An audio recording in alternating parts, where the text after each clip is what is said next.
Students, we have already studied about the various causes which led to the Great Revolt of 1857.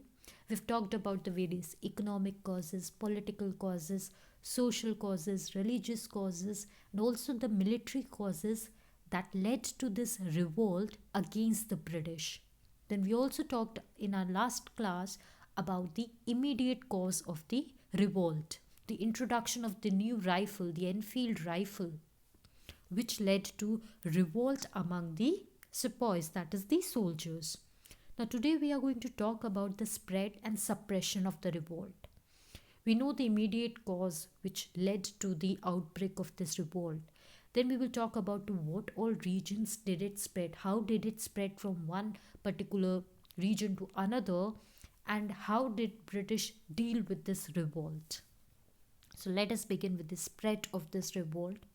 First of all, Mangal Pandey. We'll be talking about Mangal Pandey. We talked about the introduction of the new rifle, Enfield rifle, becoming the immediate cause of the outbreak of the revolt of 1857. We studied how the cartridge, it was greased with the fat of cow and pig, which was a taboo and which was sacred for Hindus and Muslims, and this led to the revolt against the Britishers. So we see that Mangal Pandey, he was the first soldier who protested against the use of new cartridges. So that is why Mangal Pandey is well known, because he was the first soldier who protested and who refused to use this new cartridge which was against his religious sentiments. He was a sepoy of the 34th Native Infantry which was stationed at Barakpur. Barakpur is in West Bengal region. So there he was a sepoy of the 34th Native Infantry, and on 29th March 1857 he fired at the British commander of his regiment. So he protested, he refused to use the new rifles which were introduced, the use of new cartridges, and on 29th March he fired at his own British commander, and he asked other sepoys to join him in his protest. Later on he was arrested and hanged on 8th April. But this incident, it led to widespread outrage and it led to protest among various other regiments of soldiers as well. This led to widespread unrest across the army camps in the country.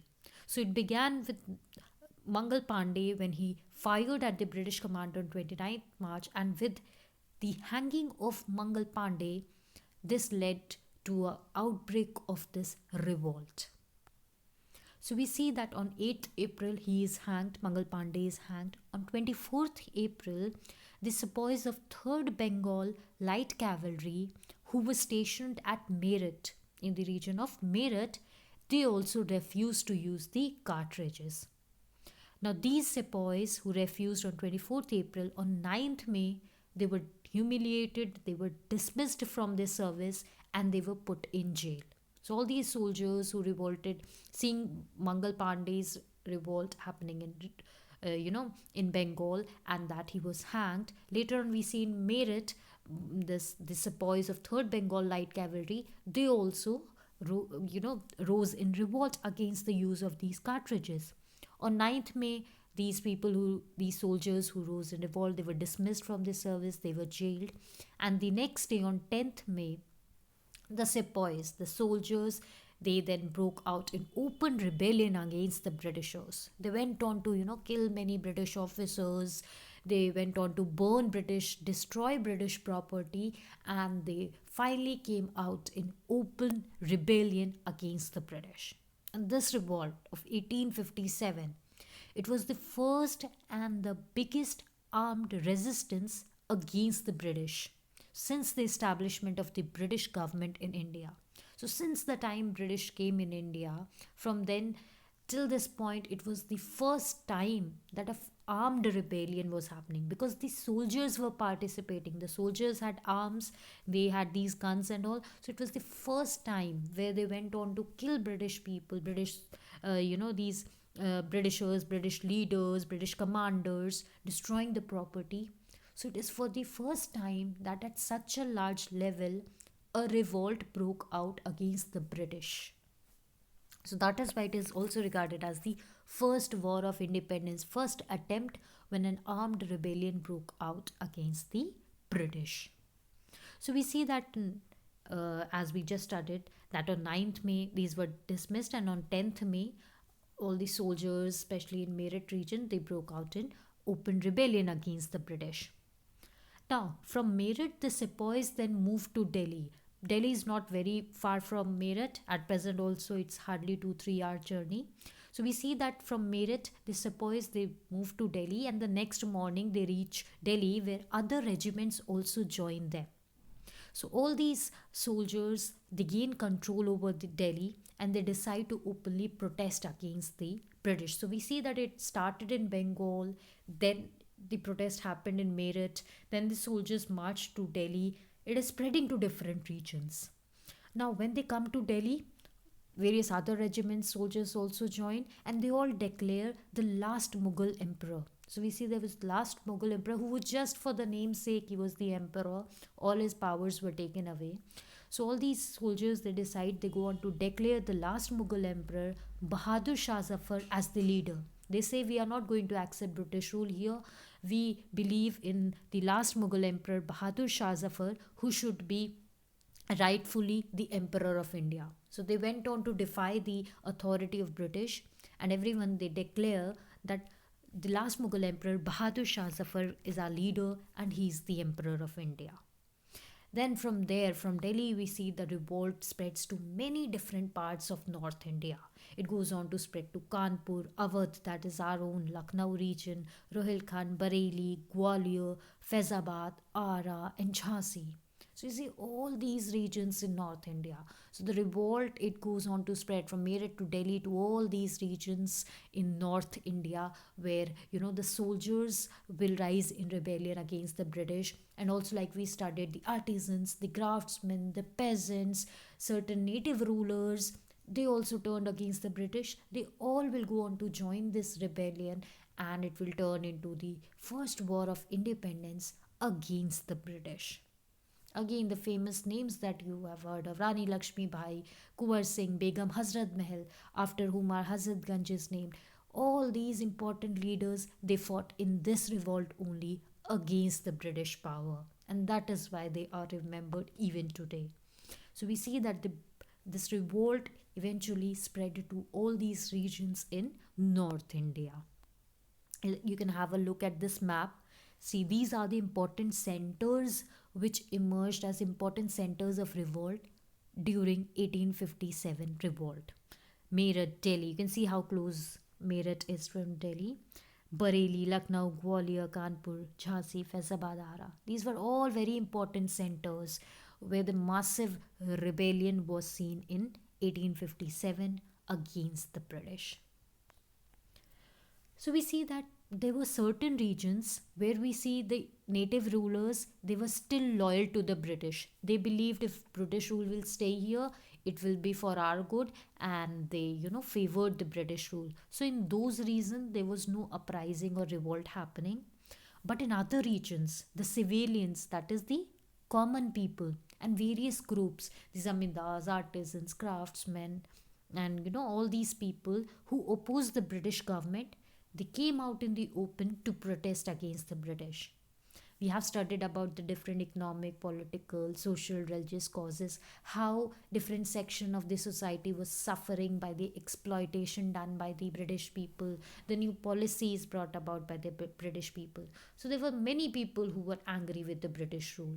So once this revolt broke out by the soldiers, other various groups also joined this and became a part of the revolt against the British. And that is why it no more remained only a sepoy mutiny, but it became the first war of independence. The civilians, the common people, they would help the rebels, the leaders, by giving them shelter, by helping them hide when British would come looking for all these leaders who were leading this revolt. They would provide them with food. The peasants and artisans, they attacked many lenders in Zamindar. So once, the protest was going on full swing, The peasants and artisans who were exploited by these zamindars and money lenders, they took the opportunity as the time when they attacked these money lenders and zamindars who had displaced them from their land, because of the debt they had taken away their lands from them. So peasants and artisans, they also go on to attack the money lenders and zamindars in this protest. So this way we see that the revolt had spread to various regions, and various groups had joined the soldiers in their revolt against the British. Suppression of the revolt. Now British soon reorganized themselves. British realized that okay, this revolt is spreading now. It has spread in North India. It will soon spread to the entire country, and we will not be able to control it. We will be ousted from the country. So they soon reorganize themselves and they fight back. They decide to control, to suppress this revolt.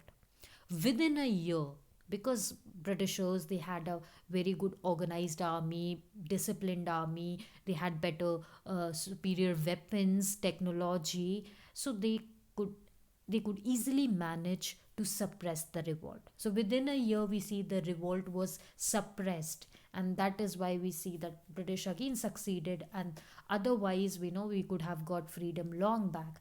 The struggle would continue for another 100 years now. But we see that the first time this rebellion broke out against the British they reorganized themselves, and within a year they could suppress this revolt. But it took them a year to, control this revolt. The British commanders Colin Campbell and Henry Havelock, they went on to recapture Delhi in September 1857. We saw how on 9th May and then 10th May, British this revolt broke out by the soldiers in Meerut. Next day they went to Delhi on 11th May, and since then the protest continued. It was in September that under these British commanders, the British were able to take back Delhi under their control. Bahadur Shah Zafar, who was declared as the Emperor of India by the people of India, he was captured, he was taken as prisoner, and he was exiled. He was sent to Rangoon in Burma, that is currently Myanmar region. He was sent there where he eventually died. His sons were also killed by the British. So British go on to take back their regions to control this entire revolt. They take back Delhi, send this person, the Mughal Emperor Bahadur Shah Zafar to exile. His sons are killed. You can have a look at these British commanders, Colin Campbell and Henry Havelock. They played a crucial role in getting back the control of the British over Delhi region. So the revolt of 1857, it was the biggest challenge against the British rule in India, because this is the first time they see people taking up arms against them. Many rulers like Bakht Khan, Rani Lakshmi Bai, Khan Bahadur Khan, Kunwar Singh, you must have heard these names. They lost their lives, they sacrificed their lives while fighting against the British. That is why they are still remembered. Then there were some of the rulers like Nana Sahib, Begum Hazrat Mahal, who while they lived, they continued their struggle against the British. Tantya Tope, he was arrested and later on hanged by the Britishers. He also, till his last breath, carried on the fight against the cruel, exploitative British rule. But we see that British, they took severe, extreme measures to suppress this revolt, and they left no stone unturned to prevent another such revolt from happening. So they bring about various changes to ensure that no such revolt happens ever again. They suppressed people were flogged, beaten, many were killed, villages were burnt, even children were subjected to cruelty. But they took all kinds of extreme measures to suppress this revolt, and they could successfully manage to suppress the revolt within a year. In our next class, we will be studying about the various important centers of this revolt and various leaders who took up this charge of the fight against the British, like Kunwar Singh, Rani Lakshmi Bai, and we'll be talking about them.